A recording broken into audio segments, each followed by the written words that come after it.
Hello दोस्तों, मेरा नाम है विवेक और आपका एक बार फिर से स्वागत है मिस्ट्री मैटर्स के एक और कमाल के एपिसोड में। तो दोस्तों, सबसे पहले मैं आप सबको सॉरी कहना चाहता हूं क्योंकि कुछ मेडिकल इमरजेंसीज की वजह से मैं थोड़े टाइम से वीडियो अपलोड नहीं कर पाया था, लेकिन अब शुक्र है कि सब कुछ सॉल्व हो चुका है। तो अब से मेरी रेगुलर वीडियोस आती रहेंगी।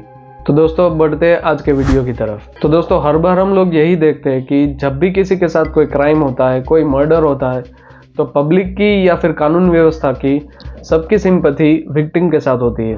मतलब कि जिसके साथ भी कोई क्राइम हुआ होता है, सब लोगों की सिंपैथी उसी को मिलती है। लेकिन आज जिस केस के बारे में मैं बात करने जा रहा हूँ, उसमें जो कानून व्यवस्था की या फिर पब्लिक की या फिर बड़े बड़े पॉलिटिशियंस तक की जो सिंपैथी थी, वो मर्डरर को मिली थी। जी हाँ दोस्तों, आप सही सुन रहे हैं। तो आखिर क्या था ये पूरा केस और क्या था पूरा मामला, आइए जानते हैं। लेकिन इस वीडियो में आगे बढ़ने से पहले प्लीज़ इस वीडियो को एक लाइक कर दीजिए, शेयर कर दीजिए और मेरे इस चैनल को सब्सक्राइब कर दीजिए। So friends, let's dig deep into this story.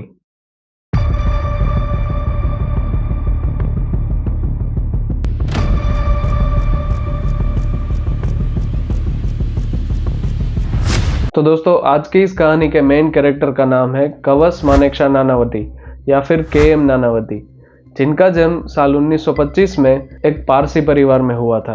उन्होंने अपनी शुरुआती पढ़ाई इंडिया में की और आगे की स्टडी के लिए वो इंग्लैंड चले गए। और इंग्लैंड में पढ़ाई करते करते वो वहाँ की नेवी से भी जुड़ चुके थे। अब इंग्लैंड में पढ़ाई करते वक्त के.एम. नानावती को एक लड़की मिली जिसका नाम था सिल्विया। अब इस सिल्विया के साथ दोस्ती करने के बाद धीरे धीरे इनकी दोस्ती प्यार में तब्दील हो चुकी थी और साल 1949 में आखिर इन दोनों ने शादी भी कर ली थी। शादी के वक्त के.एम. नानावती की उम्र 24 साल थी, जबकि सिल्विया की उम्र 18 साल थी। अब शादी के कुछ ही समय बाद के.एम. नानावती और सिल्विया ये दोनों इंग्लैंड से मुंबई शिफ्ट हो चुके थे और मुंबई शिफ्ट होते ही के.एम. नानावती ने इंडियन नेवी में अपनी ड्यूटी ज्वाइन कर ली। अब दोस्तों, वक्त यूं ही बीतता गया और इन दोनों के बीच रिलेशन बहुत ही अच्छा चल रहा था। अब आगे चलकर के.एम. नानावती और सिल्विया 3 बच्चों के पेरेंट्स भी बन चुके थे, जिनमें 2 बेटे और 1 बेटी थी। अब क्योंकि के.एम. नानावती इंडियन नेवी में अपनी ड्यूटी बहुत ही अच्छी तरह से निभा रहे थे, तो धीरे धीरे करके उनकी जिम्मेदारियां भी अब बढ़ने लगी थी। अब आगे चलकर उनका प्रमोशन हो चुका था, जिसकी वजह से उनकी ड्यूटी का वक्त भी बढ़ चुका था, जिसकी वजह से उनके पास फैमिली के लिए वक्त काफ़ी कम रहता था। वो अपनी फैमिली को बहुत ही कम समय दे पाते थे। अब तक तो सब कुछ ठीक चल रहा था, लेकिन अब के.एम. नानावती और सिल्विया को इंग्लैंड से इंडिया आए हुए अब 10 साल हो चुके थे, यानी कि इनकी शादी को भी अब 10 साल हो चुके थे। साल 1959 में के.एम. नानावती की ड्यूटी INS मैसूर में थी और वो सेकंड इन कमांड पोस्ट पे थे। अब लंबी ड्यूटी करने के बाद उनको छुट्टी मिलती है और दिन आता है 18 अप्रैल 1959 का, और इस दिन के.एम. नानावती अपनी ड्यूटी से घर पर लौट आए। इस बार जब के.एम. अपने घर आए तो उनको अपनी वाइफ का बिहेवियर देखकर कुछ अजीब सा लगा। उनकी वाइफ उनको लगातार इग्नोर किए जा रही थी, तो ये बात के.एम. नानावती को हजम नहीं हुई और उनको टेंशन होने लगा था कि आखिर इस सिल्विया के साथ हुआ क्या है। के.एम. नानावती अपनी वाइफ को लगातार समझाने की कोशिश कर रहे थे, लेकिन उनकी वाइफ उनको लगातार इग्नोर ही किए जा रही थी। अब इतना सब कुछ होने के बाद के.एम. नानावती को फाइनली अपनी वाइफ पर शक होता है, लेकिन शक होने के बावजूद भी वो सिल्विया से कुछ भी नहीं कहते और सब कुछ नॉर्मल करने की कोशिश करने में लगे रहते हैं। अब यही कोशिश करते करते कुछ दिन का वक्त बीत गया, लेकिन अभी तक सिचुएशन नॉर्मल नहीं हुई थी। तो अब फैमिली में सबका मूड ठीक करने के लिए KM. Nanavati movie tickets book करते हैं और दिन था 27 अप्रैल 1959 का। शो था दोपहर को 3 बजे का और के.एम. ने 5 टिकट बुक की थी। जब के.एम. नानावती ने अपनी वाइफ को मूवी प्लान के बारे में बताया तो सिल्विया उल्टा खुश होने की बजाय गुस्सा कर रही थी और इन दोनों में बहस छिड़ चुकी थी। अब के.एम. नानावती ने अपनी चुप्पी तोड़ते हुए फाइनली अपनी वाइफ से पूछ ही लिया कि आखिर तुम मेरे साथ इतना रूडली बिहेव क्यों कर रही हो, आखिर क्या प्रॉब्लम है। लेकिन के.एम. के इस सवाल पे उनकी वाइफ ने कोई भी जवाब नहीं दिया, वो साइलेंट रही। इसके बाद के.एम. नानावती अपनी वाइफ से दूसरा सवाल पूछते कि क्या तुम अब भी मुझसे प्यार करती हो या नहीं। इस सवाल के जवाब में भी सिल्विया बिल्कुल साइलेंट रहती है। और फाइनली के.एम. नानावती अपनी वाइफ से तीसरा सवाल पूछते कि क्या तुम किसी और के साथ रिलेशनशिप में हो। इस सवाल के जवाब में भी सिल्विया साइलेंट रहती है और कुछ भी नहीं बोलती। फिर के.एम. नानावती ने पूछा कि क्या वो प्रेम आहूजा है, तो इस सवाल पर उनकी वाइफ ने सिर्फ हाँ में सर हिलाया। तो दोस्तों अब मैं आपको थोड़ा इस प्रेम आहूजा के बारे में बता दूं कि इसका पूरा नाम प्रेम भगवान दास आहूजा था, जो कि सिंधी समुदाय से बिलोंग करता था। वो एक बहुत ही बड़ा बिजनेसमैन और एक रईस आदमी था। वो के.एम. नानावती का खास दोस्त भी था। के.एम. नानावती और प्रेम आहूजा का एक दूसरे के घर पे आना जाना नॉर्मल था, लेकिन बात यहाँ पे तब बिगड़ना शुरू हुई जब के.एम. नानावती अपनी ड्यूटी पे थे और उसके पीछे से प्रेम आहूजा उनके घर लगातार आया जाया करते थे। और इसी वक्त के दौरान प्रेम आहूजा और सिल्विया के बीच अब दोस्ती बढ़ने लगी थी और ये दोस्ती धीरे धीरे करके अब प्यार में बदल चुकी थी। अब के.एम. नानावती अपनी वाइफ से कहते हैं कि मैं प्रेम से एक बार मिलना चाहता हूँ और तुम्हारे बगैर रहने से अच्छा है कि मैं सुसाइड करके मर जाऊँ। जब के.एम. नानावती ने सुसाइड की बात की तो उनकी वाइफ ने उनको शांत करने की कोशिश की और थोड़ी देर तक इन दोनों के बीच में कुछ बातचीत हुई। थोड़ी देर बाद के.एम. नानावती ने अपनी वाइफ से फिर से एक सवाल किया कि क्या तुम प्रेम आहूजा को भूल सकती हो?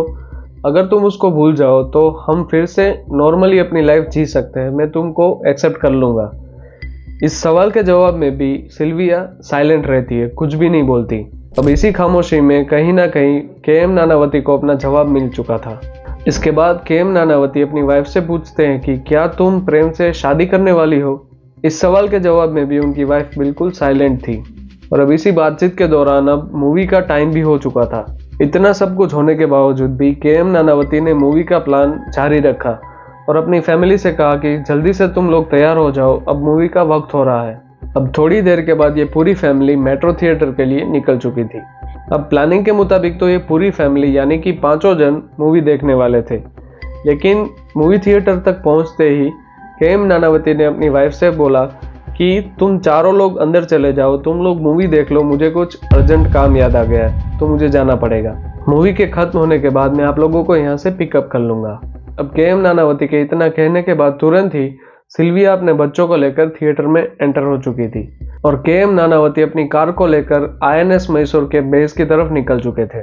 अब जैसे ही नानावती अपनी बेस पर पहुंचे तो वहाँ पे जो तैनात ऑफिसर थे तुरंत उनसे मिले और बताया कि मैं शहर से बाहर जाना चाहता हूँ कुछ काम की वजह से और मैं अपनी लाइसेंस पिस्टल अपने साथ लेकर जाना चाहता हूँ सेफ्टी पर्पज़ की वजह से। और अब नानावती के इतना कहने के बाद वहाँ पे जो तैनात ऑफिसर थे उन्होंने तुरंत ही कागजी कार्यवाही की और तुरंत ही उनकी गन और साथ में 6 बुलेट्स डालकर एक लिफाफे में के.एम. नानावती के हाथ में दे दिया। यहाँ से निकलने के बाद के.एम. नानावती तुरंत ही प्रेम के शोरूम में जा चुके थे, लेकिन वहाँ पे पहुँचते ही उनको पता चला कि प्रेम आहूजा थोड़ी देर पहले ही यहाँ से निकलकर अपने घर जा चुके थे। अब क्योंकि के.एम. नानावती और प्रेम आहूजा बहुत ही गहरे दोस्त थे तो उनको उसका घर अच्छे से मालूम था। प्रेम आहूजा का घर मालाबार हिल में नेपियन सी रोड पे जीवन ज्योति अपार्टमेंट में था।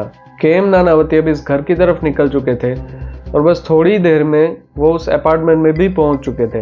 वक्त था 4:20 और के.एम. नानावती ने प्रेम आहूजा का दरवाज़ा खटखटाया और अब सामने से अंजनी रापा जो कि प्रेम की मेड थी उन्होंने ये दरवाज़ा खोला और वो के.एम. नानावती को पहले से ही जानती थी। वो जानती थी कि ये दोनों बहुत ही अच्छे दोस्त हैं। अब के.एम. नानावती ने इनसे पूछा कि प्रेम कहाँ पर है, तो उस मेड ने इशारा करते हुए कहा कि प्रेम अपने रूम में है। ये प्रेम आहूजा बस थोड़ी देर पहले अपने घर पहुंचा था और वो बाथरूम से नहाकर जस्ट अभी बाहर ही निकला था।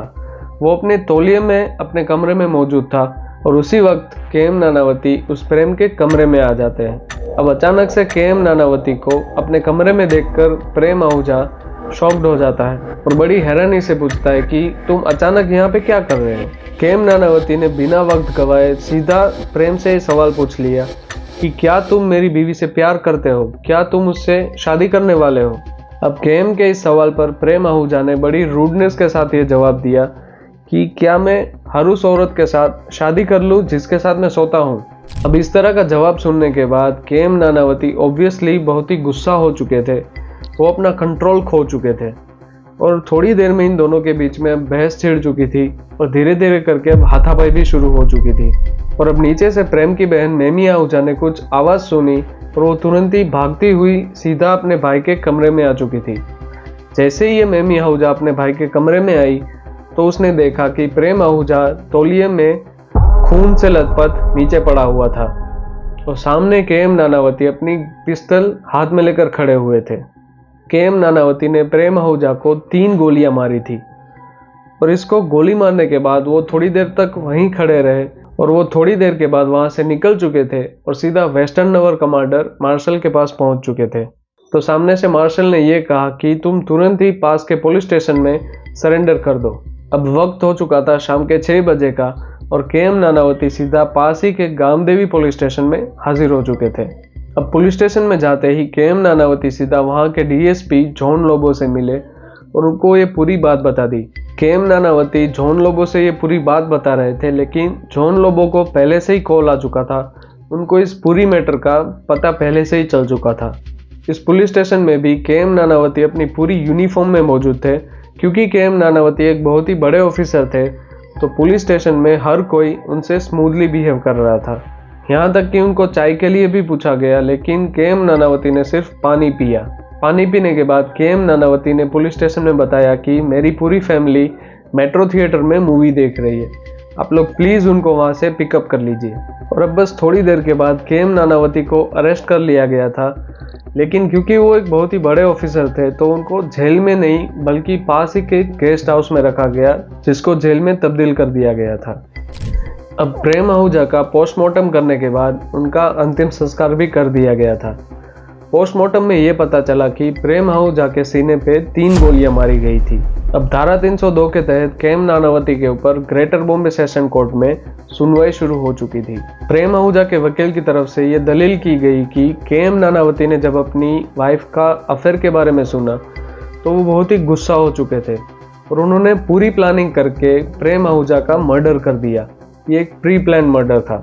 सामने से केएम नानावती के वकील ने ये दलील की कि केएम ने कोई प्री प्लान मर्डर नहीं किया था, बल्कि वो तो पैनिक सिचुएशन हो चुकी थी और गलती से गोली चल गई थी। केएम नानावती प्रेम के घर सिर्फ बातचीत करने गए थे, उसकी बीवी और उनके बच्चों के फ्यूचर के बारे में। लेकिन जब प्रेम आहूजा ने बड़ी बदतमीजी के साथ केएम नानावती के साथ बात की तो वो बहुत ही गुस्सा हो चुके थे और धीरे धीरे करके इन दोनों के बीच में लड़ाई शुरू हो चुकी थी। और इसी लड़ाई के दौरान केएम नानावती के हाथ में जो लिफाफा था जिसमें गन और बुलेट्स मौजूद थी, वो लिफाफा नीचे गिर जाता है।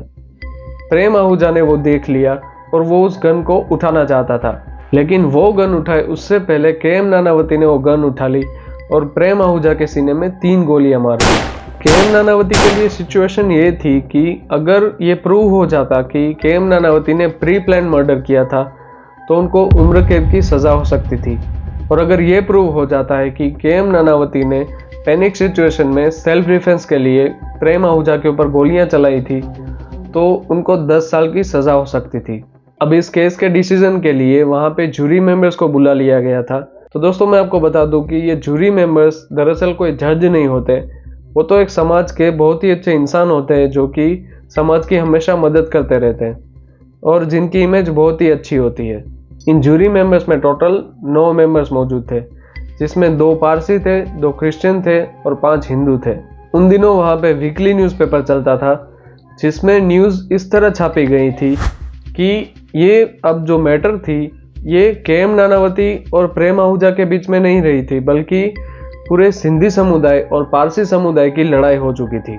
इस न्यूज़पेपर का मालिक पारसी था और इन्होंने कुछ इस तरह से न्यूज़ प्रिंट की थी कि जो आम जनता होती है, जो पॉलिटिशियंस होते हैं, इन सबकी सिंपैथी केएम नानावती की तरफ जा रही थी। यानी कि प्रेम आहूजा का मर्डर करने के बाद भी केएम नानावती को सिंपैथी की नज़र से देखा जा रहा था। लोग ये देख रहे थे कि केएम नानावती ने अपनी वाइफ की इज्जत बचाने के खातिर प्रेम आहूजा का मर्डर किया है और प्रेम आहूजा को पूरी तरह से प्ले बॉय की तरह पेश किया गया। आम जनता की तरफ से प्रोटेस्ट करना शुरू हो चुका था और धीरे धीरे करके इन लोगों ने रैलियां निकालना भी शुरू कर दी, क्योंकि वो सारे के सारे लोग केएम नानावती को छुड़वाना चाहते थे। अब मीडिया में ये केस इतनी हाई कवरेज पे था कि पूरे के पूरे देश में सिर्फ इसी केस के बारे में बातें हो रही थी। अब इतना सब कुछ देखने के बाद और दोनों साइड से वकीलों की दलीलें सुनने के बाद जो जूरी मेंबर्स थे, 9 जूरी मेंबर्स थे, उनमें से 8 जूरी मेंबर ने केएम नानावती को माफ़ कर दिया था। सिर्फ 1 जूरी मेंबर ने माफ़ नहीं किया था। अब जूरी मेंबर्स के इस फैसले के बाद ऑब्वियसली पूरा पारसी समुदाय तो खुश हो चुका था, लेकिन सामने सिंधी समुदाय में उतना ही ज़्यादा गुस्सा भी फैल चुका था। अब कुछ ही घंटों के बाद मुंबई सेशन कोर्ट ने जो जूरी मेंबर्स का फैसला था उनमें कुछ कमियां निकालते हुए ये बताया कि ये केस अब सीधा बॉम्बे हाई कोर्ट में ट्रांसफ़र किया जाएगा। अब लंबी सुनवाई के बाद बॉम्बे हाई कोर्ट में के.एम. नानावती दोषी साबित हो चुके थे और उनको उम्र कैद की सज़ा सुनाई गई और इसी के बाद इनको जेल भी भेज दिया गया। आखिरकार इस मर्डर के 3 साल के बाद के.एम. नानावती को जेल भेजा जा चुका था। के.एम. नानावती जेल जाने से पहले आखिरी बार अपनी फैमिली से मिलना चाहते थे। जब वो अपनी फैमिली से मिल रहे थे तब वहाँ पे बड़ी तादाद में पब्लिक मौजूद थी, बहुत ही सारे लोग वहाँ पे मौजूद थे और इन सब लोगों के सामने के.एम. नानावती ने अपनी वाइफ को हग किया और उनको किस भी किया। और इस सिनेरियो के बाद ये न्यूज़ वापस से मीडिया में फैलना शुरू हो गई कि आखिरकार के.एम. नानावती ने सिर्फ अपनी वाइफ की इज्जत बचाने के लिए प्रेम आहूजा का मर्डर किया। पब्लिक में उनकी तरफ सिंपैथी और भी ज़्यादा बढ़ चुकी थी क्योंकि के.एम. नानावती एक परफेक्ट पिता, एक परफेक्ट हस्बैंड साबित हो रहे थे। वहाँ की आम जनता ने प्रोटेस्ट करना जारी रखा और उसी समय वहाँ पे नई नई चुनी गई राज्यपाल विजयलक्ष्मी पंडित भी अब इस केस में इन्वॉल्व हो चुकी थी। उन्होंने बताया कि जब तक के.एम. नानावती के केस में सुप्रीम कोर्ट से कोई डिसीजन नहीं आ जाता तब तक के.एम. नानावती जेल से बाहर ही रहेंगे। हालांकि सुप्रीम कोर्ट ने यह डिसीजन नहीं माना और के.एम. नानावती के ऊपर अब सुप्रीम कोर्ट में सुनवाई शुरू हो चुकी थी और आखिरकार लंबी सुनवाई के बाद दिन आया 24 नवंबर 1961 का। इस दिन सुप्रीम कोर्ट ने भी बिल्कुल मुंबई कोर्ट की तरह के.एम. नानावती को दोषी करार दिया और उम्र कैद की सज़ा सुनाई। लेकिन आम जनता के बीच में अब भी के.एम. नानावती की तरफ जो सिंपैथी थी वो कम होने का नाम ही नहीं ले रही थी। वो लोग किसी भी तरह से के.एम. नानावती को बस बाइज्जत बरी करवाना चाहते थे। अब सिचुएशन ये थी कि उस समय की जो राज्यपाल थी विजयलक्ष्मी पंडित, वो अगर चाहती और ये डिसीजन लेती तो के.एम. नानावती को बाइज्जत बरी किया जा सकता था। लेकिन अब माहौल ये था कि अगर के.एम. नानावती को बाइज्जत बरी कर दिया जाता, उन्हें माफ़ कर दिया जाता, तो जो सिंधी समुदाय था उन लोगों के बीच में गुस्सा और भी ज़्यादा बढ़ जाता। वो लोग के.एम. नानावती को माफ़ नहीं करने वाले थे। अब इसी बात को लेकर 3 साल का वक्त बीत चुका था और अब भी के.एम. नानावती की जो मर्सी पिटीशन थी वो राज्यपाल के ऑफिस में पेंडिंग थी। अब आखिर 3 साल के बाद राज्यपाल के ऑफिस में एक माफ़ी अर्जी आती है जो कि भाई प्रताप की थी, जो कि उस टाइम पे बहुत ही बड़े बिजनेसमैन थे और थोड़े टाइम पहले ही उनके बिजनेस में एक चोरी पकड़ी गई थी जिसका केस इस भाई प्रताप के ऊपर चल रहा था। ये भाई प्रताप बिजनेसमैन होने के साथ साथ स्वातंत्र्य सेनानी भी थे और ये भाई प्रताप सिंधी समुदाय से बिलोंग करते थे। अब राज्यपाल की तरफ से डील ये हुई कि अगर भाई प्रताप जो कि सिंधी समुदाय से बिलोंग करते थे उनको माफ़ी मिलती है तो के.एम. नानावती को भी माफ़ी मिलेगी। यानी कि अब सिंधी समुदाय और पारसी समुदाय दोनों के एक एक बंदों को माफ़ी दी जाएगी। सरकार के इस फैसले से दोनों ही समुदाय खुश थे।